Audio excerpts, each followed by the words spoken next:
The details that I've seen so far look awful. This will go down as a tremendous foreign policy blunder. Iran ends up stronger. Our allies in the region are weaker. And Iran has learned that if they're willing to grab that Strait of Hormuz and choke it off, they can get the Western world to dance to their tune. I think it's a deep mistake. I mean, you know, these are Republicans. President Trump is getting some major pushback and sharp criticism for the Iran deal, as he calls it, from fellow Republicans and conservatives like Senator Bill Cassidy of Louisiana. He posted on social media stating, quote, Reagan is rolling over in his grave. Iran's nuclear ambitions were not curbed, and they have learned that threatening the Strait of Hormuz works and will undoubtedly leverage it in the future. Now Iran gets to build brand new infrastructure under this deal. He continues, before the war, the strait was open. Iran was being crushed by sanctions, and 13 service members were still alive. Now, 13 Americans are dead. Families have paid billions at the pump. Sanctions will be lifted, and the bombing has stopped. This is the worst foreign policy blunder in decades. Senator Ted Cruz of Texas blasted the plan to send billions to Iran, telling the Daily Wire, quote, what has been released so far suggests that, unfortunately, the president is getting, I think, very poor advice when it comes to this deal. That money, if it goes to the Ayatollah, will go to fund terrorists trying to kill Americans and weapons that will be used to try and kill Americans. And it also appears to formalize a permanent role for the Islamic regime. Controlling the Strait of Hormuz, it is difficult to see what possible benefit to America could come from that. And David Drucker, I'm curious, is it at all possible any voters would believe what we saw, which was the president trying to make it look like he would bomb Iran if they didn't take this incredible, I can't even call it a deal, because they're getting everything they want and more. Yeah, I mean, look, we'll have to see how voters process this. I think, you know, what we're seeing from Republicans on the Hill, I think you just had a good couple of bookends there, right? You have one United States senator who is speaking his mind about President Trump and the deal because he lost the primary after President Trump endorsed his opponent. And then we have Senator Ted Cruz, who spoke very candidly about the deal, right? But now we're back to the president whose name who shall not be named, right? We're back to Voldemort here, or this idea that a very strong and decisive leader who will do things nobody else will do was somehow railroaded into this deal because he's getting very poor advice, right? So which is it here? I mean, either the guy knows what he's doing and is in charge of his faculties, or he's not. And it's indicative of what we're seeing across the broader right and not just on Capitol Hill. Right. And we've talked about this before, but, you know, there were so many Republicans in Congress and center-right thinkers who have believed that after nearly 50 years, the action President Trump took going to war against Iran with Israel was a courageous decision, was the right decision, and the United States needed to see it through. Right. And they were very gratified by the president's policy here.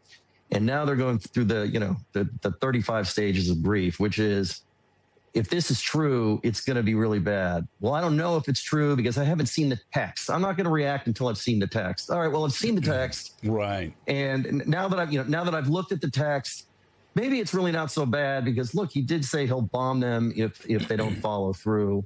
There are others who are just very honest about their disappointment, about their disappointment with both President Trump and the deal, but it's a real mixed bag politically. I will just say the president boxed himself in here because this is what happens when you don't make a public case for major military action. The president never asked for the support of the American people, for the support of the Congress, for support from our allies.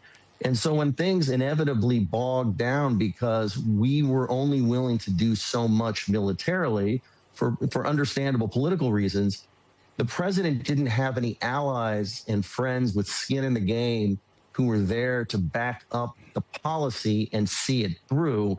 And that's part of why he ended up looking for a get out of jail free card here. And it's why the vice president is selling this and not Secretary Rubio, a la after Venezuela.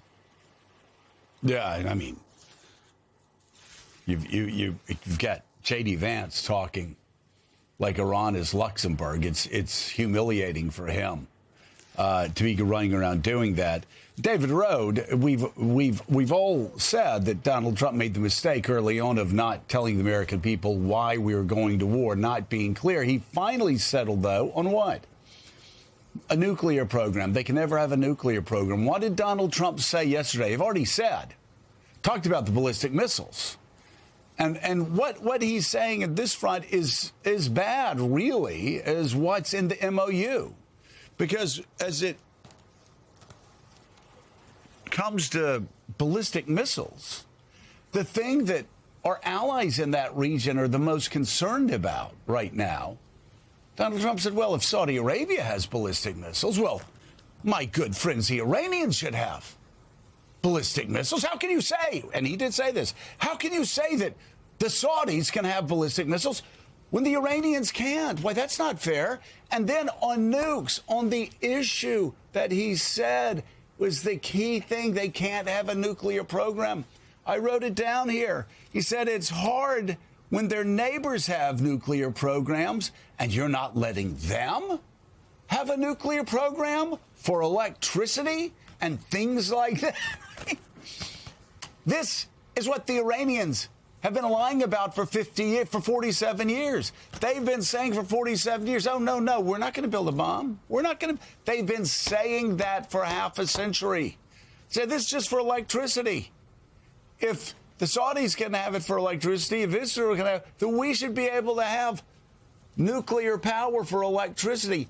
Donald Trump is literally lifting the words from every Ayatollah that has ever run that country while building a nuclear program. So it's one of the reasons why the Israelis are horrified at the betrayal. Our allies in the region are horrified at the betrayal. None of them will say it, but they are. It's why Republicans on the Hill are horrified by the betrayal. It's why like-minded thinkers with Wall Street Journal editorial are horrified by the betrayal. Not just what he put on the MOU, which is about $500 billion in war reparations, again, signed at Versailles, the bitter irony about that, but also what he's saying. Saying, well, if America's allies have nuclear programs or have ballistic missiles in the region, then it just makes common sense to let the Iranians do it, too. It's extraordinary. There's the launch of the war, the management of the war, and even the way he's trying to spin this deal, I'm sure, horrified some of his aides, what he said yesterday. The bottom line is that this is Donald Trump himself. I spoke with a former administration official, and in his second term, he has no large national security council. He doesn't really listen to any of his aides. It's a tiny circle, and he makes these decisions. He feels he has more foreign policy experience now as a second-term president. This MOU shows he does not. This is, I agree with Senator Cancer. This is Cassidy. This is one of the largest American foreign policy blunders in decades, and this is Donald Trump's fault. His arrogance, bluntly speaking, and his complete misreading of the region and what it's like to go to war there. Mark Polymeropoulos, take us to Tel Aviv this morning and what Bibi Netanyahu must be thinking, that he got his man in the White House and Donald Trump, that he went to the Situation Room, sold the war successfully. He thought that Donald Trump and the United States military would come in and finish off Iran, take out the regime. And now he sits here this morning with this memorandum of understanding, anyway, with explicit language that says there can be no attacks on Lebanon. Israel has said that doesn't include us. We'll see what Donald Trump has to say to the prime minister. But where does all this leave Israel?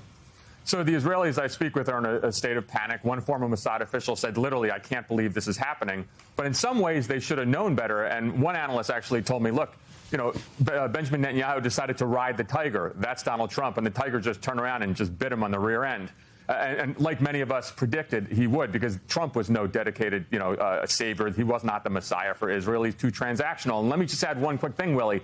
Let's not forget, at the end of the Biden administration, if you calculate what President Biden did after October 7th, he gave the Israelis $18 billion in military aid, yet somehow he is seen as not a supporter of Israel. That was preposterous. And right now, I think the Israelis are realizing that Trump was not who they thought he was, and that this MOU actually puts them in a very precarious national security situation, particularly in terms of ballistic missiles and what to do about Hezbollah, a terrorist entity sitting on their northern border.